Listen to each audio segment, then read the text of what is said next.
Bonjour à tous, ici Olivier Dulac pour une petite vidéo Blood Bowl. Très rapide, enfin très rapide, pas tant rapide que ça.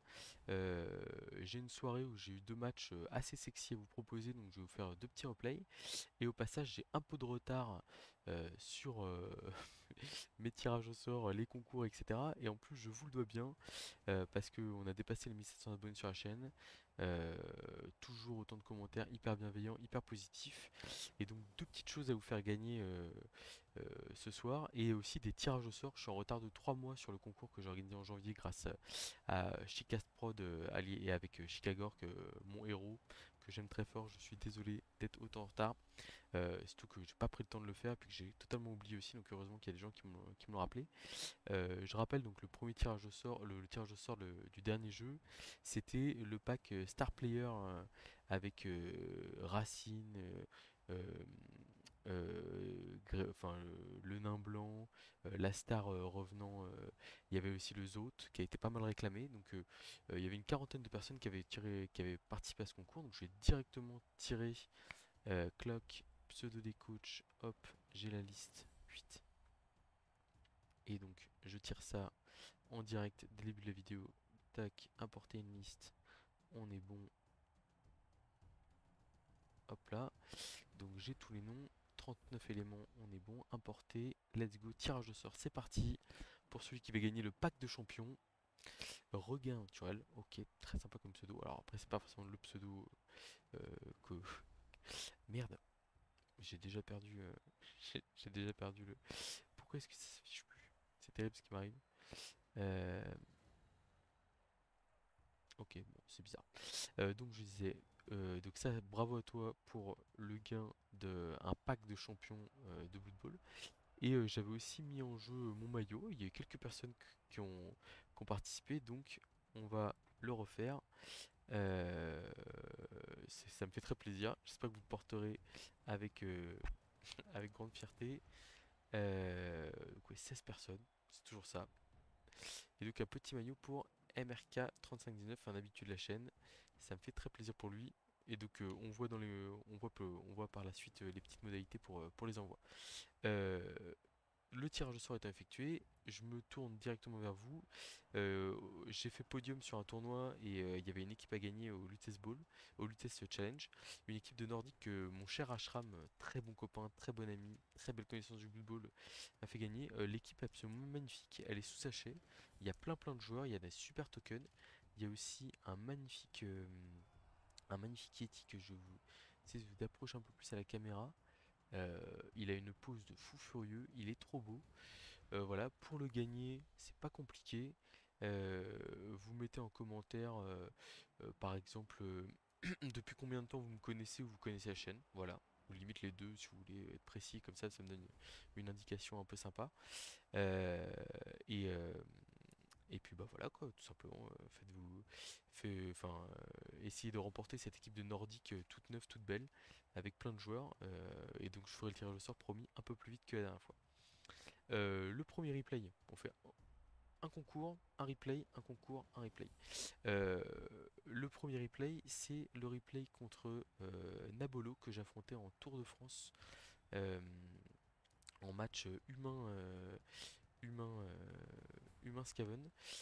Match assez compliqué pour les Skaven en règle générale parce que les humains en fait ont du tacle, les humains ont des gardes, les humains euh, du, ont du comment ont de la châtaigne. Alors le Nabolo il a une compo un peu spéciale où en fait il joue à 14 et il a donc là le SS que vous voyez ça veut dire side step glissade contrôlée. Il les a mis en réserve, il a un receveur et un halfling avec glissade contrôlée, ce qui est un peu étrange. Je suis un peu enfin je trouve ça dommage de mettre des compétences sur des joueurs, même s'il a plein de compétences, on voit des blitzer guard de partout. On voit le l'ogre qui a stand firm. En fait, il les joue pour en anti-winter, hein, clairement les deux sidestep et le stand firm. Mais c'est vrai que c'est un investissement très important qui est mis pour pas forcément. Enfin bah, la question est est-ce qu'on arrive à aller jusqu'au one turn quoi.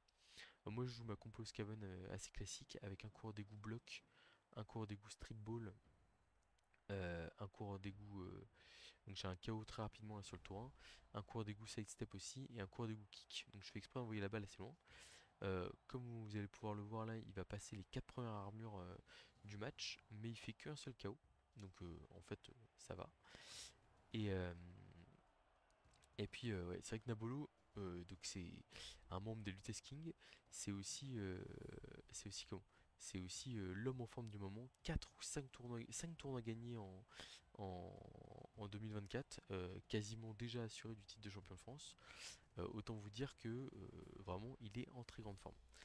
Euh, alors là, ce qui se passe sur ce début de match, donc le Raogre, je l'ai fait blitzer un blitzer sur le côté qui me gênait pour en fait venir neutraliser le blitzer tackle parce qu'en fait j'avais l'option sur le haut du terrain d'aller coller mon coureur d'égout à glissade contrôlée au porteur de balle.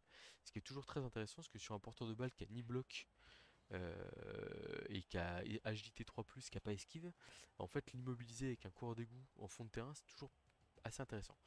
Là, j'ai voulu ramener mon passeur, j'ai fait un relance 1 sur un rush pour aller coller le tacleur. Et en fait, l'idée après, ça aurait été d'envoyer les coureurs d'égout un peu dans le fond pour mettre la pression sur le porteur de balle, encore plus que ce qui est fait maintenant. Il y a un choix stratégique très important qui est fait par Nabolo ici, c'est tout simplement le fait de venir aller taper mon Raogre à 2D. Donc il arrive à le faire tomber, mais il passe pas l'armure. Et en fait, avec son passeur, il fait un bloc 3D sur mon coureur d'égout. Il fait double 1 sur l'armure de mon, de mon joueur. Et donc moi là ce que je vais faire c'est que je fais un double rideau dans son terrain. J'adore faire ça. En fait c'est vraiment le, le comment donc ça supposait de réussir l'esquive de passeur mais si je la réussissais pas c'était pas dramatique. Et en fait là vous voyez on a un double rideau qui est déployé dans son terrain. Donc il y a son porteur de balle avec 4 joueurs autour mais il y a le side step qui l'embête parce qu'il est collé à son porteur.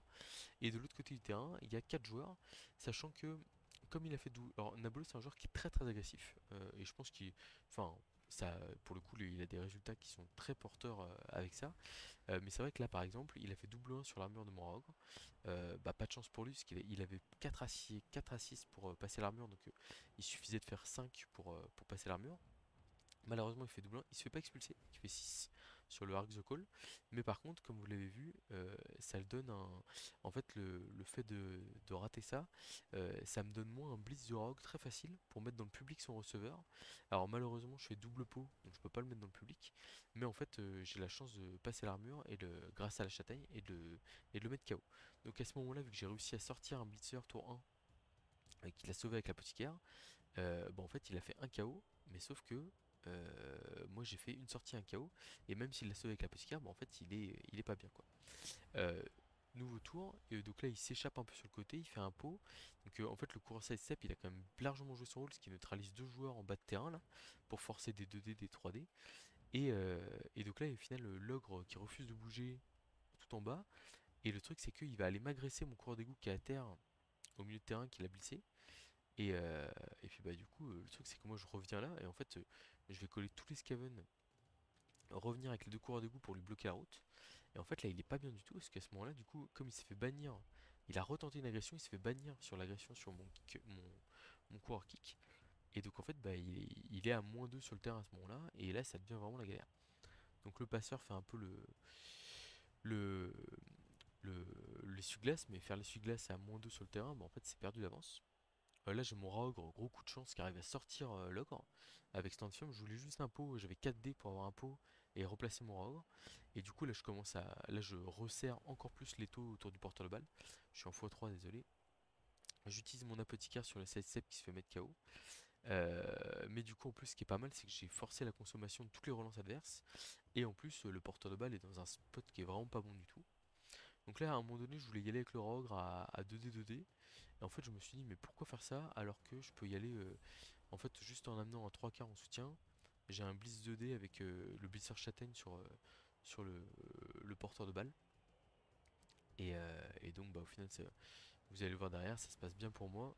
C'est-à-dire que j'arrive à faire tomber la balle. Euh, Derrière, je fais une sorte de petite cagette. Je récupère la balle avec le coureur bloc. Euh, et puis, bah, en fait, je me retrouve enfin, à l'abri, à +3 sur le terrain, donc, et vraiment dans une position hyper confortable avec les joueurs adverses qui sont très loin. Donc voilà, donc en fait c'est vraiment le côté où euh, jouer l'agression c'est bien. Après c'est vrai que le faire avec des joueurs qui ont ni sournois ni joueurs déloyal, déjà ça rend les choses un peu complexes parfois. Et puis bah là en plus c'est vrai qu'il y a le côté où si vous vous retrouvez en infériorité numérique face à du Skaven, ça peut vite mal tourner. J'assure des 3D, Je viens protéger la balle ici je fais un KO supplémentaire sur un coureur d'égout et sur un coureur d'égout sur un receveur et je viens positionner le reste de mes joueurs en protection. J'espère que c'est assez lisible pour vous parce que c'est vrai que Fumble par rapport à Blood Bowl 3 c'est pas pareil. Je vous rassure, le deuxième replay c'est contre Andy Davo et c'est sur Blood Bowl 3 en match de Super League. Voilà, on est tour 7. Je décide de pas me. Enfin, souvent dans ce genre de situation là, quand en plus je suis en super numérique et qu'il y a des KO en face, j'essaie vraiment de pas comment de pas prendre de risques, enfin d'essayer de marquer tour 8 absolument pour donner moins de chance à l'adversaire de faire revenir ses KO et mettre un peu de pression. Voilà, donc il arrive pas à grand chose cette première mi-temps. Analyse importante, hein, c'est que là, à ce moment-là du match, on est à 15 blocs partout, alors que je suis en même du coup 16 blocs à 15, alors que je suis en défense. Alors c'est vrai que parfois ça arrive d'arriver à taper, mais c'est vrai qu'en scaven contre des humains en défense, arriver à mettre de l'impact physique comme ça, alors c'est sûr que la sortie de log a fait beaucoup de bien, mais voilà. Il faut savoir qu'à ce moment-là, on est en format Tour de France, donc mon équipe a déjà quasiment gagné la ronde. Et en fait, il suffit que j'assure le match nul et l'équipe de France gagne la ronde. J'ai hésité à avancer, puis en fait j'ai fait le choix de reculer parce que je me suis dit avec les Halflings, je connais le style de jeu de Nabolo et je sais qu'il y a un monde très sérieux où en fait il peut me, il peut envoyer les Halflings dans la cage pour essayer de me mettre un 2D contre ou de me mettre dans le public à tout prix. Je viens de claquer une relance là parce que je fais un double crâne sur le blitzer. Euh, En gros, j'essaie de m'infiltrer à un côté pour voir comment il réagit. Lui, de toute façon, il n'a pas le choix, il faut qu'il joue la gagne. Il est mené 1-0, donc il va être obligé de prendre pas mal de risques. Ça, je le sais à ce moment-là. Je vois qu'il vient blitzer un coureur en position de marquer et qu'il va ensuite ramener ses deux blitzers gardes de l'autre côté du terrain. Donc là, je me dis, comme en plus il rate une esquive côté opposé, je décide de partir de ce côté-là avec le coureur d'égout, tranquillement, et de ramener tous mes joueurs de ce côté-là du terrain en assurant la protection du ballon. À ce moment-là, je me dis aussi qu'il y a un public qui peut être très intéressant à jouer parce que j'ai un 2D et après j'ai 3D et 2D du Rogue avec Juggernaut en plus, hein, est-ce que c'est vrai que le Rogue a Juggernaut, hein, pour mettre dans le public un joueur de plus.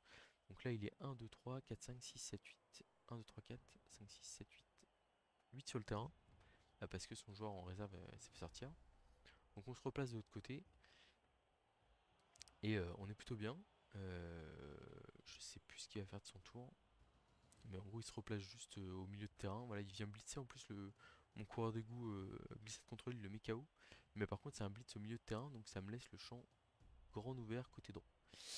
Euh, il agresse, il se fait encore expulser sur encore un double 1. Donc vraiment pas de chance sur les agros, enfin très malchanceux. Là, je craque totalement. En fait, je me dis que je peux gagner une case en faisant un pot sur le passeur et en avançant du coup mon coureur d'égout à portée de marquer. Et comme ça, je peux marquer juste avec une transmission. Sauf que malheureusement, bah, je fais un relancement sur la transmission. Mais c'était très mal joué de ma part. En fait, alors là, tac, petit replay ici sur la bonne décision à prendre. Là, on voit au début de mon tour, j'ai toute une cage. En fait, je peux faire limite une cage de noob. Une cage de noob. Je la fais aussi, donc n'importe quoi, mais une cage de 4 joueurs avec mon porteur de balle au milieu. Ici, là, bien centré. Faire un blitz du Rogre et faire des esquives pour protéger tout le monde. Et je pense que je suis vraiment pas mal. Et en fait, je craque un peu là, mentalement. Euh, je me mets en plus alors, donc là j'accélère un peu parce que pour le coup il manque quand même pas mal de joueurs à Nabolo derrière. Donc en fait même s'il va réussir à venir verrouiller un peu le ballon, voilà il met deux joueurs autour, il rate le ramassage et il le ramasse avec enfin la balle rebondit sur la flic derrière qui catch la balle. Mais même si je suis un peu gêné, je reviens quand même avec le Rogue en mettant 6D. J'ai finalement un pot sur le porteur de balle et avec 3 de plus je mets le 2-0. La fin du match derrière elle est assez compliquée parce que je crois que je tire défense parfaite si je dis pas de bêtises. Donc je viens l'embêter et comme j'ai un kick, bah, j'envoie la balle de l'autre côté. Il rate le ramassage et du coup ce qui me permet de faire monter encore plus la pression sur l'adversaire. Je viens couper la route avec mes coureurs d'égout et avec le coureur bloc je l'envoie à 1D sur le porteur de balle que j'arrive à mettre KO, à ramasser la balle. Donc bon voilà, enfin là c'est fin du spectacle. Euh, Notre cher Nabolo qui domine la scène française et qui se prend en plus une sortie sur une esquive ratée. qui domine totalement la scène des tournois français, est mené 3-0 par Mescaven. Donc en fait je teste pour l'Euroball un format avec une compétence supplémentaire et c'est vrai que c'est hyper satisfaisant parce que en fait j'ai moyen d'avoir soit de jouer à 13 avec apothicaire, soit de jouer à 4 relances, à 4 relances, soit de jouer à 4 compétences sur les cours d'égout. Donc c'est vraiment hyper royal. Là du coup il me laisse une petite ouverture à 1D avec arracher la balle. Évidemment on fonce essayer de s'en occuper. La balle rebondit plutôt bien pour nous. Et, euh, et on va sortir une dinguerie à base de ramassage 4+, et passe 5+ de cours d'égout au blitzer. Malheureusement je crois que j'optimise pas totalement mon dernier tour. Et donc je vais me contenter du... Il y va pour un 1D, il fait post-call relance flèche. Et donc là si je prends bien les choses en compte, en voulant optimiser à fond, 1, 2, 3, 4, 5, 6 pour taper. 1, 2, 3, 4, 5, 6, 7, voilà. En fait, j'avais un blitz 2D ici où il me fallait flèche. En fait, j'ai voulu ramener mon joueur. L'erreur que j'ai faite ici, c'est que j'ai ramené mon joueur en soutien pour blitzer avec le blitzer. Et sauf qu'en fait, c'était une connerie parce que. euh, alors, déjà, ah oui, tiens. En fait, si je faisais flèche avec le blitzer, ça me rajoutait un. Enfin, dans tous les cas, le double post-call, je devais le relancer.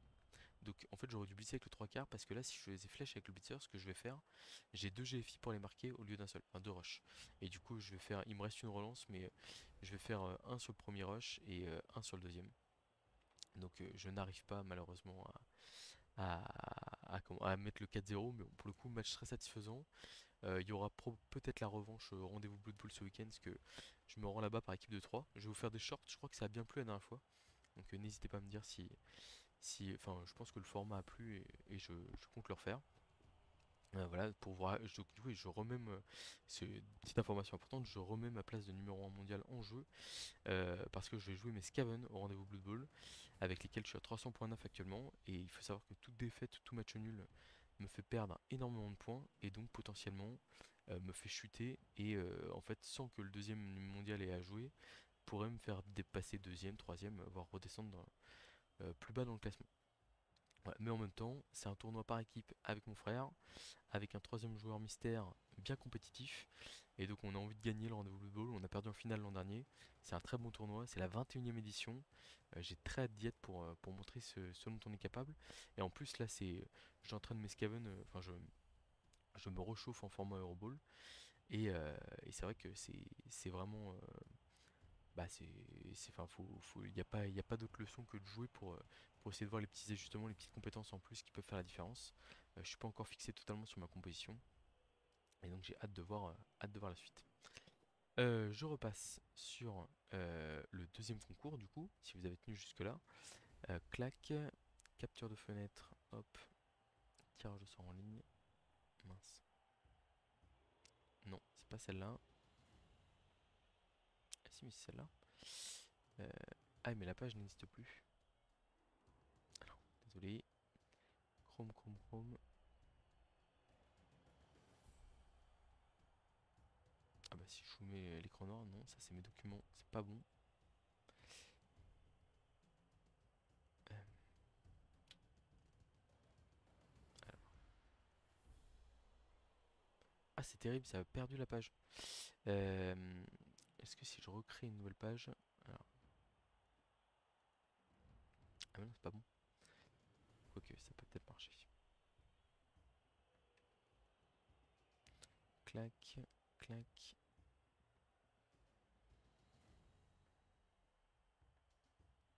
Ah j'arrive pas à retrouver la page.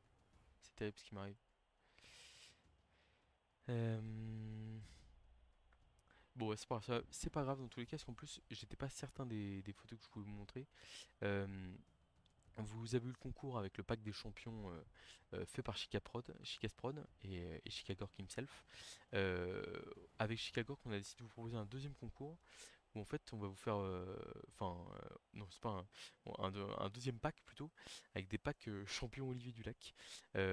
Donc l'idée c'est quoi? C'est de mettre les champions qui m'ont marqué un peu dans un pack spécial à prix réduit pour vous en faire bénéficier si ça vous intéresse. Euh, Dans ce pack-là, il y aura forcément Griffo Burwald, qui est mon champion phare qui m'a accompagné à la Coupe du Monde 2019 et qui m'a accompagné dans tant d'aventures avec mes Halflings, notamment l'an dernier en Lutèce. Lutèce d'ailleurs pour laquelle je n'ai pas été qualifié en playoff. Voilà, ça l'histoire. Mais du coup, donc ouais, Griffo Borval qui sera à gagner dans ce pack-là, qui sera gagné, qui sera à prendre, parce que en fait l'idée c'est que euh, on vous fait gagner un pack par lui et un pack par mois. Et, euh, et donc dans ce pack de champions, il y aurait Griff, donc ma star phare. Il y aurait Helmut, qui est la star fondatrice, enfin, c'est-à-dire qui est le symbole de notre partenariat avec Chica, et que ça me paraissait important et symbolique de le mettre dans le pack. Et après des champions Skaven qui m'ont aussi beaucoup permis de progresser et qui sont un peu ma marque de fabrique, à savoir Skitter Pick Pick, Glart ou un champion boulet Fungus enfin un champion boulet dans tous les cas que vous pourrez faire compter comme une star player. Euh, voilà, donc pour participer à ce concours, j'aurais bien aimé vous montrer les photos. En plus là je vous mets de l'écran noir donc c'est nul. Ah non, il y a encore le truc de Nabolo, ça va. Mais ouais, bah, tant pis. Euh, ouais, donc je disais, pour participer à ce concours, très facile aussi. euh, vous, vous mettez, qu'est-ce qu'on peut mettre? Bah, tout simplement comme la dernière fois, vous mettez le champion qui vous inspirerait le plus entre le boulet, Skitter, Glart ou comment? Ou Griff ou Helmut. Et puis bah, on fera un tirage au sort parmi tous les gens qui ont été intéressés par ce petit concours pour voir qui gagne ces packs de champions, sachant que je vous mettrai les modèles dès que Chica les aura validés, enfin et que je lui aurai envoyé aussi parce que c'est de ma faute. Au moment où la vidéo sort, les champions n'ont pas encore été envoyés à Chica. Désolé Chica. Mais voilà, donc c'est un petit pack de champions made in du lac. Et merci encore Chica pour bah, déjà pour tout ce que tu fais tout court et puis pour le petit soutien, enfin pour le gros soutien pour la chaîne, c'est vraiment génial. Merci, merci du fond du cœur. Sans plus attendre, je vous mets euh, le dernier, le dernier replay. C'est aussi les Skaven, c'est aussi un format tournoi. C'est la Super League. Et c'était le dernier match de la saison. Malheureusement, j'ai perdu. Enfin, je n'étais pas qualifiable avant ce match-là parce que j'ai perdu un match et j'ai fait deux matchs nuls. Donc j'étais à 1-1-2. Et en gros, en termes de score, il y avait 2 points la victoire, un point le match nul. Et donc, comme il y avait deux joueurs qui étaient déjà à 6 points, moi ça faisait que j'étais à 3 et la victoire m'amenait à 5 points pour le dernier match contre Andy Davo et qui était insuffisant. Lui, par contre, il avait tout à perdre parce que il est en tête à ce moment-là du tournoi. Mais c'est des poules de 6 joueurs et donc il y a deux joueurs qui étaient à 6 points et à 5 points. Et donc, il n'était pas sûr d'être qualifié pour la manche suivante. Euh, on est du côté des orques, mais moi je joue bien les Skaven en face. On est encore sur cette fameuse compo avec les compétences en plus. Sauf que cette fois-ci, au lieu d'avoir une quatrième compétence, à savoir un kick sur un cours d'égout, je décide de mettre chef sur le passeur et du coup de jouer un 3 quarts en plus. En fait, les 50 000 que j'économise sur une relance et que je retrouve avec la compétence chef, et du coup je m'achète un 3 quarts en plus, ce qui me permet d'être à 13 avec apothicaire, ce qui est très très stable en matière de Skaven, parce que ça permet de prendre très cher sans craindre trop de choses de l'adversaire. Détail important, nous sommes sous canicule, comme vous pouvez le voir en bas à gauche. Ouais, vous le voyez bien. Et donc, on part sur un match contre les orques d'Andy, avec une compo extrêmement classique. Du garde qui a pas de troll. Euh, Il y a 12 joueurs avec un apothicaire, contrairement à Artemis Black qui était à 11. Et donc on a du garde de partout sur des bigouns, on a des blocs sur deux bigouns, on a un tacle et une châtaigne sur un blitzer. Voilà. Euh, donc je décide de faire un premier tour où je mets le raogre assez loin en fond de terrain parce que je sais que je vais vouloir l'attirer dans mon terrain. Et je récupère la balle en première action. Ensuite je fais un blocage indé avec le blitzer garde, le blitzer châtaigne. Et après je replace tout le monde avec un 2D de 3 quarts et un blitz du blitzer garde sur, les bigouns. L'idée ici c'est évidemment de pas relancer le jet D si possible et de protéger le raogre ici pour, comme c'est ma force de frappe principale, d'en profiter pour passer derrière. Enfin, je sais que c'est lui qui va réussir à me faire du dégât ou choses comme ça. Donc Andy décide de me mettre la pression très très vite. Il colle directement ses joueurs à mon premier rideau. Mais ce qui est intéressant quand on prend du recul comme ça, c'est que, vous voyez, il y a le passeur derrière, il y a un coureur qui est pas collé, il y a un trois quarts qui est loin sur le côté, qui est pas très intéressant à les blitzer. Il blitz au blitzer châtaigne sur mon blitzer châtaigne, il n'arrive pas à le faire à passer l'armure. Et donc le voilà qui enfonce quand même 5 orques sur le côté droit là, même, et puis qui laisse aussi pas mal de monde au centre. Donc je me dis, ok, belle opportunité pour aller mettre de la pression en plus à gauche du terrain, surtout que ça peut libérer mes joueurs qui sont au centre là pour qu'ils puissent passer. Comme j'ai le blitzer guard qui s'est fait coller, j'ai juste un soutien à porter et je peux me retrouver avec du 3D Draugr, ce que je vais évidemment faire. Je replace le porteur de balle en priorité, je recule un petit peu au passage, et donc 3D Draugr, et ensuite 2D. Sur le 2D, j'ai un petit pot qui se traduit par un passage d'armure et un chaos sur le 3 quarts orc. Il utilise l'apothicaire directement là-dessus, parce qu'il a pas envie de se retrouver en infériorité numérique, ce que je peux comprendre. Mais moi, du coup, je suis très content de voir l'utilisation de la peau, parce que je me dis, moins de KO, à la moins de sorties supplémentaires, ça me rappelle un peu le match contre Artemis Black, il y a moins de faire mal. Je continue à reculer ici en couverture, je peux me permettre de protéger, et là je réussis une esquive de 3 quarts qui est assez intéressante, parce que ça me permet en fait de mettre une menace en profondeur. Voilà.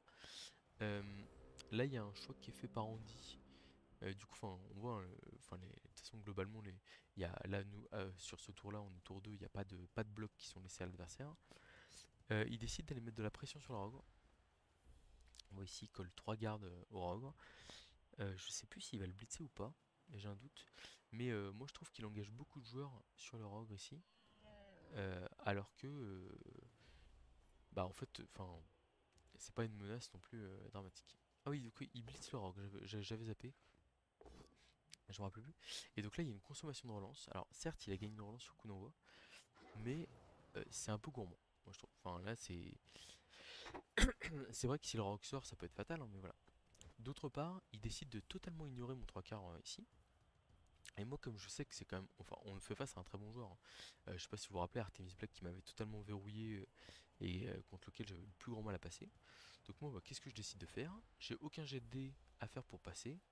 Et ben, je m'engage et voilà, je passe. Là, je fais un blitz 1D avec le blitzer pour comment? En fait, j'ai juste besoin d'une flèche pour me replacer. Et donc, en fait, là, je me retrouve avec un rideau dans son terrain et pas mal d'autres joueurs qui n'ont pas joué. Ça me laisse la possibilité de mettre un 2D avec le rogue sur le blitzer guard en face. J'arrive à passer l'armure, alors je lui fais rien derrière, mais en fait là je suis en train de m'acheter de précieux tours. Là je rate une esquive de 3 quarts, je crois que je décide de la relancer. Non. Ah oui, je sais plus, j'avais claqué ma relance moi. Bon, j'ai un doute sur... désolé. Le match a beau y avoir été fait il y a une petite demi-heure. Oh non, plus une demi-heure. 2 petites heures. Voilà. Donc là il y a un passage d'armure sur mon passeur chef avec le bizarre châtaigne, mais pour l'instant les Skaven tiennent debout. Et comme je vous dis, le plus important c'est que on a réussi à passer une partie de l'équipe dans le camp d'en face, quoi. Il y a le blitzer tackle qui s'approche, qui vient se coller au porteur de balle.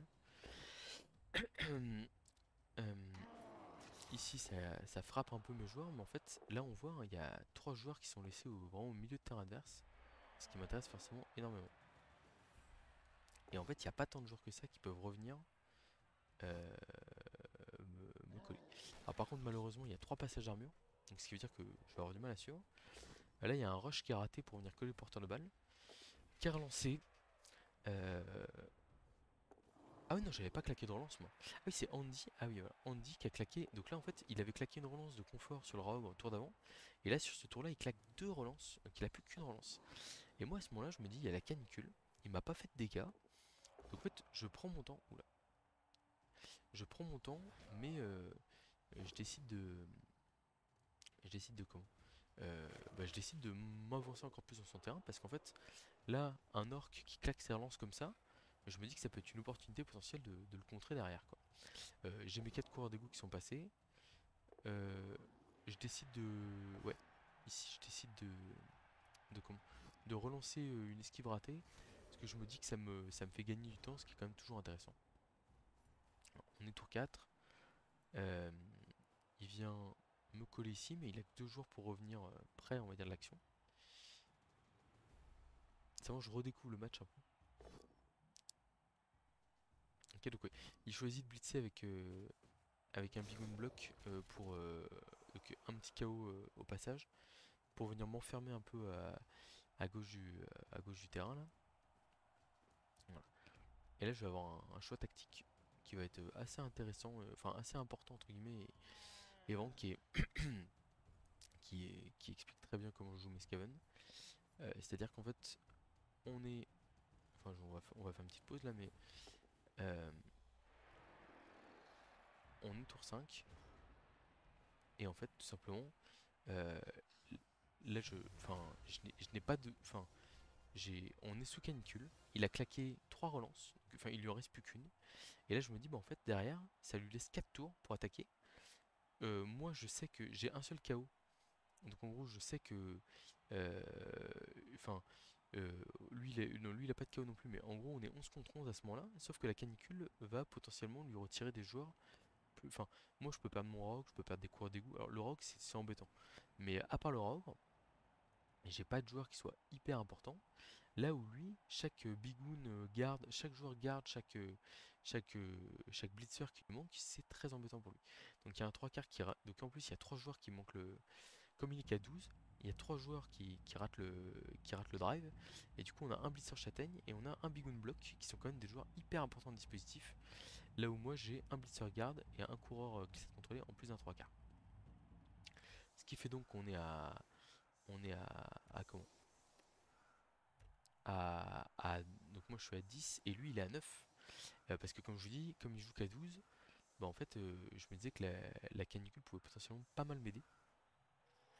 Sachant que dans tous les cas en fait, il y avait que si on faisait qu'un seul joueur que ça m'arrangeait pas. Là, la météo qui continue à jouer des tours, euh, on se retrouve sous la pluie. Voilà. Bon alors vous aurez remarqué quand même qu'il a déjà fait une quantité importante de blocage. Il a passé pas mal d'armure, mais en fait il a beaucoup de mal à, à, con- à concrétiser derrière. Donc là, il fait un premier double puscle avec un 3 quarts, avec un bigoon block. Et là, il en fait un deuxième, mais avec un bigoon qui a pas bloc. Et là, le problème, c'est que c'est la gestion des relances qui pose problème, hein. La relance de confort, quoi, sûrement pu être utilisée ici pour se relever, elle n'a pas pu l'être. Donc du coup, moi, je décide d'essayer de faire le trou avec mon rogue. Donc j'ai ramené mon 3 quarts de manière assez opportune pour taper un joueur pas trop important et aller blitzer au rogue sur le côté. Pourquoi est-ce que je blitz avec le rogue sur le côté ici? Parce que ça permet surtout en fait les coureurs d'égout dans tous les cas ils vont pouvoir venir mettre la pression sur la balle. Ça sera possible. Mais par contre, pouvoir envoyer le blitzer châtaigne ici au contact du blitzer tacle, qui est un peu la némésis euh, des coureurs d'égout, c'est vraiment une excellente nouvelle pour moi. J'envoie mon coureur d'égout ici au contact du passeur orc qui n'a pas bloc, qui est vraiment un peu sec. Et j'utilise une de mes 2 dernières relances pour venir coller le coureur d'égout lutte au porteur de balle. Je fais un crâne ici, je décide de pas le relancer. C'est un bloc sur la losse, ça permet juste à un 3 quarts de revenir sur le terrain, c'est pas fou. Et donc là on est tour 6 et Andy est sous une pression monstrueuse, sous la pluie. Il a plus de relance, enfin il a plus qu'une relance. Et même s'il passe des armures, il a toujours beaucoup de mal à faire preuve de réalisme. Il vient faire un double poscull avec un 3 quarts sans rien sur mon coureur d'égout à arracher la balle. Et donc là, il n'y a plus de relance, c'est la galère. Il veut ramener un deuxième 3 quarts orc, sauf que malheureusement pour lui, il n'arrive pas à. Il arrive pas comment Il n'arrive pas tout simplement à faire tomber le. À faire revenir son 3 quarts au contact. Donc moi j'ai une petite esquive de coureur d'égout ici. Et là je pense que ce tour là je l'optimise pas totalement parce que euh, en fait ce qui se passe c'est que j'aurais dû blitzer avec le coureur d'égout lutte ici, venir prendre la balle et me mettre en bord de touche et venir couvrir avec l'autre coureur d'égout. Sauf que je veux assurer le coup, sûrement un peu trop. Et du coup, au final, j'ai plus personne pour protéger la balle, donc j'arrive à faire un message sur plus. Et là, je contre Andy 2-0. Donc là, on peut se dire que le match est plié, mais on fait quand même face à du top coach international. Il n'y a plus la canicule, donc on retrouve tous les deux toutes nos forces. Euh, Donc malheureusement, dans ce, dans ce format-là, je n'ai pas comment, de kicker. Euh, et donc, si je dis pas de bêtises, je crois qu'il y a un kick pas trop horrible pour lui. On va aller directement à l'instant d'après. Bon, le kick est pas ouf non plus, hein. Mais il gagne une relance sur coup d'envoi. Et ça, c'est une très bonne nouvelle pour lui. Euh, voilà. Et puis bah là, ça déroule. Il ouvre au milieu. Et en fait, il va profiter du trou au milieu ici pour infiltrer ses orques, pour essayer de se mettre en position de marquer. Ce que j'ai marqué du coup sur mon tour 7. Mais comme c'est moi qui suis en attaque, et ben je suis pas du tout sauvé quoi. Donc il blitz avec un Bigoon Guard pour avoir 2 dés. Il me fait un KO. Et puis il vient se coller et il va infiltrer ses blitzers dans mon terrain.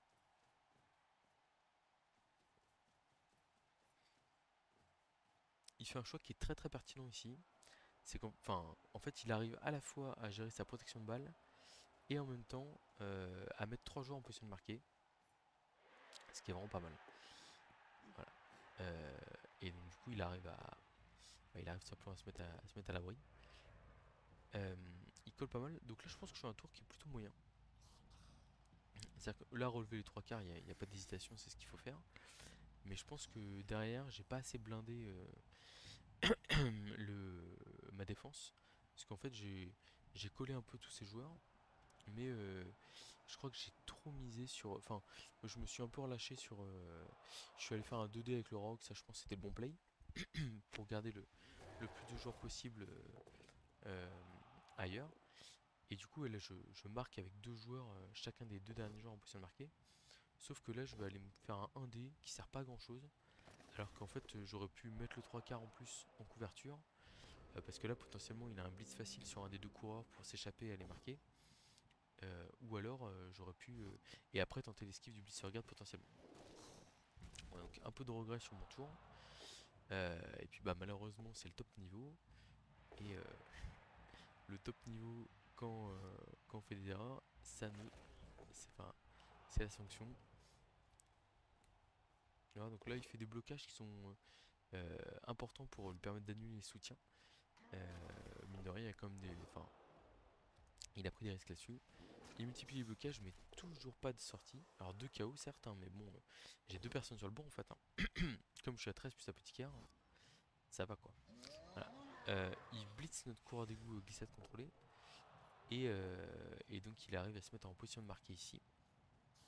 Voilà. Et donc là, le passeur qui vient claquer une super passe 5 réception 4 sous la pluie, sans même utiliser la relance. Vraiment du caviar. Et donc là, à ce moment-là, bah, je mène plus que 2-1. Et en gros, je me dis, bah. Enfin, même si moi j'ai rien à gagner, on va dire, voilà, j'ai quand même envie de gagner le match. Puis en plus, c'est dommage quand on a breaké 2-0 de pas gagner le match, on va dire. Je prends une position assez classique.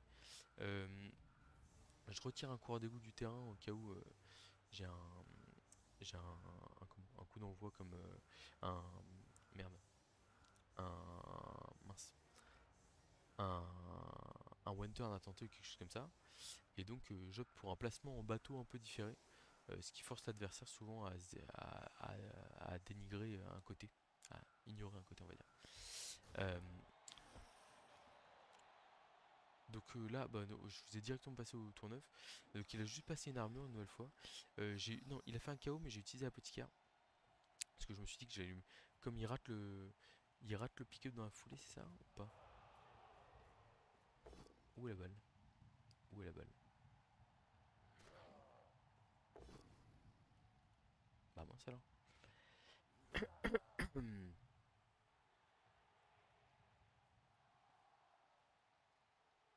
Ça, on voit pas la balle. Alors je vais m'infiltrer dans son terrain. Ah oui, ça, il a raté le pick-up et du coup j'ai collé le coureur d'égout sidestep à la balle. Donc une nouvelle fois, une grosse démonstration d'agressivité de ma part, hein. Vous savez que je joue les Skaven comme ça. Et, euh, et donc en plus en fait ça permet. Enfin, alors là il a 4 relances une nouvelle fois, je crois qu'il a gagné une relance sur coup d'envoi. Mais voilà, ça permet de mettre beaucoup de pression sur le porte-balle. Euh, Attention, moi c'est simple, hein. En fait là sous la pluie, le ramassage il est à 4+, c'est quand même plus compliqué que d'habitude. Et là en fait malheureusement pour lui il va rater une deuxième fois le ramassage avec un rebond qui est extrêmement défavorable, l'un des plus défavorables possibles. Euh, et donc bah moi clairement j'avais infiltré mes joueurs pour mettre la pression. Là j'ai un tour qui est extrêmement facile. Je ramène mes joueurs pour sécuriser la balle. Mais en gros j'ai une esquive de plus de coureur d'égout à arracher la balle ici. Euh, un blitz raté du coureur d'égout lutte. Et donc la dernière zone de balle, la dernière zone de tac sur la balle est embêtée et gênée. J'aurais dû bouger le passeur avant, parce que c'était mon plan de jeu depuis le début. Donc esquive réussi, ramassage réussi. Et là c'est contré 3-1 tour 10. Et là bah par contre, contre des orques, sous la pluie, à 11 contre 11. Bon, autant vous dire que là par contre le match il est quasi plié. Euh, je vous passe un peu la suite parce que c'est pas forcément hyper intéressant. Juste en fait je crois qu'il rate encore un pick-up. Mais moi du coup je fais un relance 1 sur... en fait c'est marrant parce que... Voilà. Donc là vous voyez la balle est ici. Et en fait je vais être très agressif sur... donc je ramène tout le monde. Et en fait ce que je fais c'est que je mets un rideau de... Je mets un coureur d'égout en profondeur. Toc. Et donc là regardez je place deux coureurs d'égout ici. Et en fait avec le passeur... excuse. C'est vrai que pour le coup la balle était en plein milieu de tout. Mais en fait avec le beat sur garde, vu qu'il n'y avait pas de garde dans le coin, j'ai pu la faire rebondir encore une fois sur un rebond hyper favorable.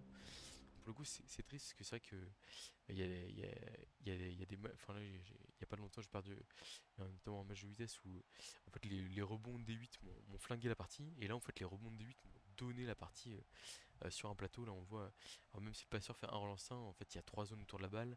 Il y a beau avoir un joueur en position de marquer, c'est très compliqué à jouer sachant qu'il a déjà perdu une relance. Il fait un double crâne qui le force à utiliser son avant-dernière relance. Et là bah il est pas bien du tout. Il envoie le beat sur la balle, il le met KO. Mais ça rebondit pas dans le bon sens quoi, entre guillemets. Et là en plus je crois qu'il enchaîne quelques flèches qui sont vraiment pas terribles parce que ça lui permet pas de libérer ses joueurs, voilà c'est ça. Donc ouais le problème c'est que quand vous bloquez avec des orques, que vous arrivez à rien, bah malheureusement ça se complique vite quoi.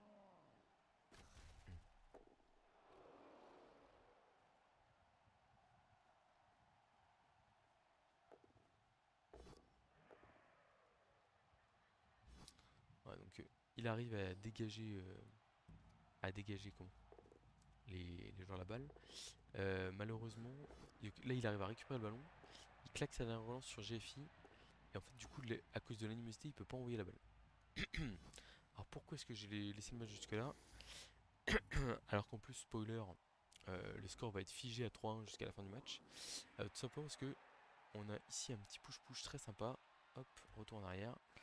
Regardez donc le passeur qui a récupéré la balle qui est au milieu de terrain ici, qui semble un peu inatteignable parce que bah, concrètement il y a des orques un peu de partout autour.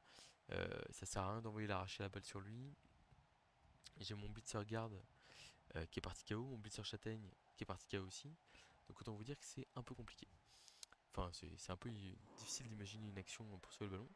Sauf que je vois un petit push-push assez sexy. Là, ici. En fait, avec un 1D de 3 quarts, je libère un deuxième 3 quarts, enfin, sur une esquive 3+. Et donc, du coup, là, j'ai esquive 3+, blitz 2D. Voilà. Et donc, je peux repousser le Raogre au contact du porteur de balle. Et ensuite, euh, du coup, me mettre un bon gros 2D avec le Raogre sur le passeur. Alors, ce qui est assez marrant, c'est de voir le passeur Scaven qui en fait fait des actions de fou. Enfin, il a alterné le génie et le nul. C'est-à-dire que là, il a fait un relançant sur la passe avant. Là, il a fait un catch à 6. Il réussit l'esquive. Et derrière, il me refait un relançant sur la passe. Bon, c'est assez drôle. Et ce qui est marrant, c'est que. Donc là, il revient en défense comme il peut. Voilà. Moi, je me repositionne ici pour essayer d'aller marquer quand même. Je voulais aller chercher le 4-1 rapidement. On était tour 13. Je me disais que c'était sympa d'aller chercher un gros score, entre guillemets. À ce moment-là, j'ai encore deux relances. Alors que lui n'en a plus. Donc je suis vraiment très très bien dans le match. Je me replace un peu. Et là, blitz du passeur, pose sur le blitzer tacle, qui part KO sur le pot du passeur, qui malheureusement va pas réussir à ramasser la balle. 4 plus transable, moi aussi j'ai le droit de les rater. Et donc bah, la balle qui tombe à terre. Et le passeur qui va continuer à souffler le chaud et le froid sur le match parce que donc au tour d'approche c'est vraiment un tour qui est moyen. Parce que j'aurais pu replacer mes joueurs mieux, etc. Je crois que je vais me dépêcher de faire. Je vais me dépêcher. Enfin, en fait, je vais tenter l'esquive 3 plus et 1D pour écarter le passeur adverse. Passeur contre passeur. Je puscle en puscle malheureusement. Voilà, et j'envoie KO le passeur orc adverse. Voilà, donc malheureusement, j'arriverai pas à aller chercher le 4-1. Mais on en restera donc sur ce bilan de 3-1 qui est enfin, un match quand même globalement dominé. Où en fait, on a su tirer parti de la météo. Et voilà, c'est comme je le dis toujours, avec les Skaven, il y a vraiment le côté où en fait l'agressivité c'est très bien, mais c'est pas nécessaire tout le temps. Voilà, mais là par exemple quand on voit des conditions météo, en fait il y a plusieurs indicateurs qui peuvent vous conduire à devenir plus agressif. Et c'est quand en fait, les ressources adverses, il y a les relances, les joueurs. Et s'il y a une des deux ressources qui diminue et que vous à côté ça va, parce que oui, il y a les vôtres aussi en face, hein. Et en fait, en gros, si vous voyez que l'adversaire tape dans ses ressources, que ce soit humaine, enfin humaine, en termes de joueurs ou en termes de relance, ça peut valoir le coup de se dire, enfin, faut des fois sortir du ball control tour 8 absolument, voilà, parce que en fait, je ball control jusqu'au tour 8 de manière un peu nulle. Bah en fait, il y a 1-0 à la mi-temps. Alors vous allez me dire, il y a 2-1 au final à la mi-temps, mais je me suis donné l'opportunité de breaker 2-0 et en jouant un peu mieux et en ayant un peu plus de réussite, ça peut être 2-0 à la mi-temps et le match est terminé. En fait, juste en ayant. Et au final, qu'est-ce que je. Enfin, é- évidemment, il y a le risque qu'il y ait le 1-1. En plus, il rate plusieurs pick-up de suite. Enfin, il y a vraiment un gros manque de réussite pour Andy. Mais en fait, il y a le côté où si vous arrivez à pousser l'agressivité sur. Enfin, là, que ce soit contre Nabolo ou contre Andy. Andy, je vois que les relances chutent. Je vois que la météo est un peu bizarre, donc peut me donner l'avantage. Du coup, je fais le choix de marquer vite. Et contre Nabolo, c'est pareil. C'est-à-dire que je démarre en jouant. En fait, enfin, je vois que je peux coller le sidestep au porteur de balle et je sais que ça va l'embêter. Du coup, je veux neutraliser les menaces, notamment le tacler autour du sidestep. Ce qui m'emmène à faire un plan de jeu où je tape un oblisseur que je sors par chance. Et en fait, là, du coup, j'ai la réserve de joueurs de Nabolo qui, en plus, il joue avec l'agression et ça se passe pas très bien, qui diminue. Et du coup, en fait, même s'il a des relances, il a plus enfin, il a plus assez de joueurs pour passer, je le verrouille et en fait l'étau se resserre et je le contre quoi. Et le match est fini là-dessus, même si je fais des grosses bêtises en deuxième mi-temps, en fait le match est déjà plié quoi. Voilà. Donc il y a vraiment le côté où votre agressivité, vous devez voir les ressources adverses, les relances, les joueurs, même aussi son placement, c'est-à-dire est-ce que la balle elle est au fond de terrain couvert par deux joueurs et dans ce cas-là ça vaut le coup d'envoyer toute votre équipe à l'abordage, ou est-ce qu'il y a une grosse cage au milieu de terrain et ça ne sert à rien d'envoyer trois joueurs se coller pour rien. Voilà, vraiment, gérez votre agressivité. Encore merci pour tout le soutien sur la chaîne, ça me fait vraiment super plaisir. Euh, Bah voilà, n'hésitez pas à participer au petit concours là du coup, que ce soit l'équipe de Nordique à gagner ou le pack de champions by Olivier Dulac. Je rappelle donc les règles. Pour l'équipe de Nordique, il suffit juste de rappeler depuis combien de temps vous me connaissez, slash regardez ma chaîne. Et pour l'équipe, pour le pack de champions Olivier Dulac, il suffit de me dire quel champion vous souhaiteriez le plus dans ce pack de champions pour participer au concours. Je vous dis à très bientôt pour une prochaine vidéo. Merci à tous pour le soutien et à bientôt pour une prochaine aventure.